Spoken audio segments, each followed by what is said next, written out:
Jadi tim pelatih Indonesia nih kacau banget ya.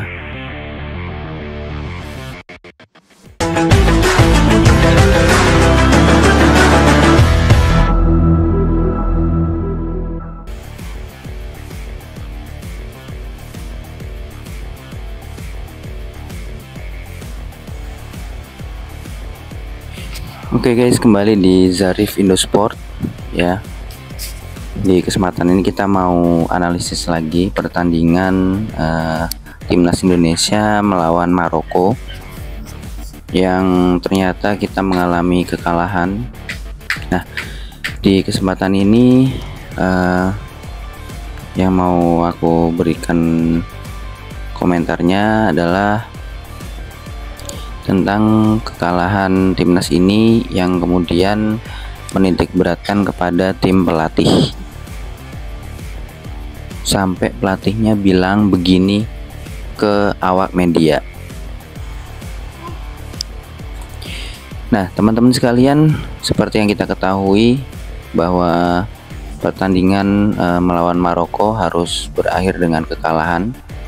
Nah, kekalahan ini kemudian membuat Indonesia tentunya tidak bisa melangkah ke 16 besar. Walaupun di sebelumnya kita sempat menahan imbang beberapa tim besar ya, seperti Ekuador. Nah, tapi pada kenyataannya di pertandingan melawan Maroko kita malah kalah, yang padahal Maroko itu sempat kalah 2-0. Nah, teman-teman sekalian, kalau kita lihat pertandingan yang sangat sengit ini ya di grup A, memang Indonesia akhirnya harus berhenti di peringkat ketiga. Peringkat 2-nya Maroko, peringkat 1-nya Ekuador.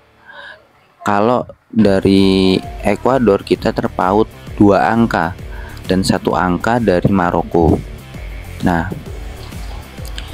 Bima Sakti sempat mengatakan di akhir pertandingan kepada netizen Indonesia khususnya, berpesan agar jangan sampai memaki atau menyalahkan para pemain yang sedang berjuang di ajang Piala Dunia ini, karena memang menurut Bima Sakti ini adalah pengalaman yang betul-betul berbeda ya.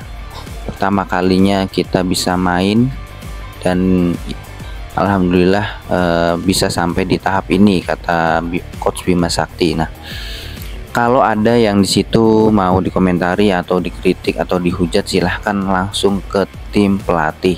Itu yang diucapkan Bima Sakti. Ini yang membuat kita harus respect banget ya kan, karena pelatih tentunya tidak mungkin sembarangan untuk bisa memainkan para pemain. Walaupun begitu, berita yang beredar ya, berita yang ada di sekeliling kita, semua kesalahan ini adalah kesalahan pelatih. Wah, semua kesalahan ini adalah sebab salah pelatih ya, salah pilih pelatih. Ada juga yang bilang kayak gitu guys. Nah, salah pilih pelatih ini maksudnya ya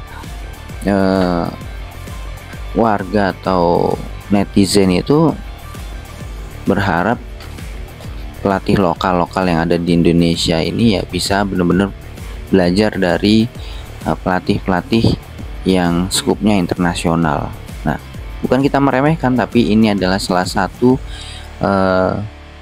tanda ya bahwa berkembangnya sepak bola itu adalah salah satu dilihat dari bagaimana perkembangan mereka, permainannya, strateginya, staminanya. Tentunya suplemen dari para pelatih yang sekelas internasional dengan sekelas lokal itu atau nasional ya berbeda. Nah, semangat buat Coach Bima Sakti, semoga bisa lebih semangat lagi, lebih sukses para timnas yang dilatihnya. Nah, teman-teman sekalian, seumpama timnas ini berhasil lolos, tentunya kita sama-sama tahu bahwa timnas nantinya akan masuk ke 16 besar. Itu kalau lolos. Kalau melawan Maroko kemarin menang. Tapi pada kenyataannya kita melawan Maroko malah kalah ya. Nah, kekecewaan ini membuat Indonesia akhirnya tidak bisa lolos, tidak bisa masuk ke 16 besar. Sebenarnya seumpama Indonesia seri masih ada kemungkinan, walaupun kemungkinannya kecil karena kita harus melihat bagaimana pertandingan di grup lain itu, yang disitu kemudian menguntungkan untuk kita bisa masuk ke 13 besar. Tapi pada kenyataannya itu juga bukan target yang Bima Sakti inginkan, tapi sebisa mungkin harus menang. Tapi kodarnya berbeda ya, timnas akhirnya kalah. Nah, ada sesuatu yang menarik guys di pertandingan melawan Maroko kemarin, karena kalau kita lihat ya, ada beberapa formasi yang kemudian diganti. Juga ada kontroversi tentang wasit ya, wasit dari Denmark ini ya, yang katanya sudah melalang buana mewasiti beberapa pertandingan sekelas Eropa ya. Pertandingan kemarin itu sempat menjadi kontroversi karena gol Indonesia itu dianggap sebenarnya 50-50. Nah, juga ada yang di situ seharusnya penalti sebab tendangan bebasnya itu mengenai tangan, tapi dianulir atau tidak dianggap. Ini sudah sampai dicek di VAR loh ya, menggunakan teknologi VAR, tapi kemudian wasit memutuskan untuk tidak penalti. Nah, ini yang kemudian menjadikan supporter Indonesia ini kecewa ya. Netizen akhirnya juga memburu wasitnya guys, katanya seperti itu. Nggak tahu seperti apa ya, timnas Indonesia emang kemudian akhirnya mengalami kekalahan. Nah, di pertandingan yang masuk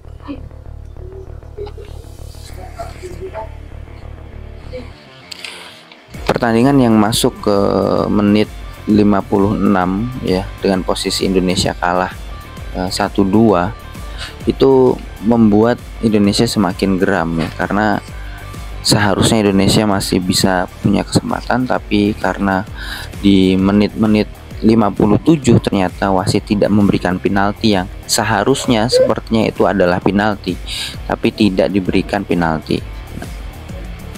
Dari analisis permainan ini sebenarnya kita harus tahu ya, bahwa standar dari timnas Indonesia tentunya harus ditingkatkan ya, mulai dari fisik, strategi pun seperti itu sudah baik ya. Beberapa pemain yang seperti Aran Kakak ya, yang dia memiliki keberanian untuk menyerang, keberanian untuk lebih tampil, tinggal diimbangi dengan permainan-permainan yang lebih akurat. Pelatih Bima Sakti juga menyampaikan bahwa kesempatan ini adalah untuk Indonesia bisa lebih belajar lagi di kancah internasional, karena pertandingan yang sesungguhnya juga baru dimulai ya, sekelas Piala Dunia seperti ini, dan Indonesia akhirnya juga bisa merasakan walaupun mengalami kekalahan. Nah, Bima Sakti ini akan belajar dari banyak hal yang telah dilalui. Permainan yang harus berakhir di Gelora Bung Tomo Surabaya ya, membuat Indonesia akhirnya ada di peringkat 4, yang tentunya di peringkat 3 ya maaf, yang tentunya tidak bisa lanjut ke 16 besar. Nah, 16 besar ini sudah bukan lagi harapan, dan tentunya tidak bisa kita salahkan juga 100% para tim pelatih. Tentunya mereka sudah sangat berjuang, sangat berusaha. Jangan lupa untuk terus tonton Zarif in the Sport untuk berita-berita sepak bola, terutama timnas Indonesia, dan juga jangan lupa untuk selalu dukung timnas Indonesia. Salam olahraga dan thank you.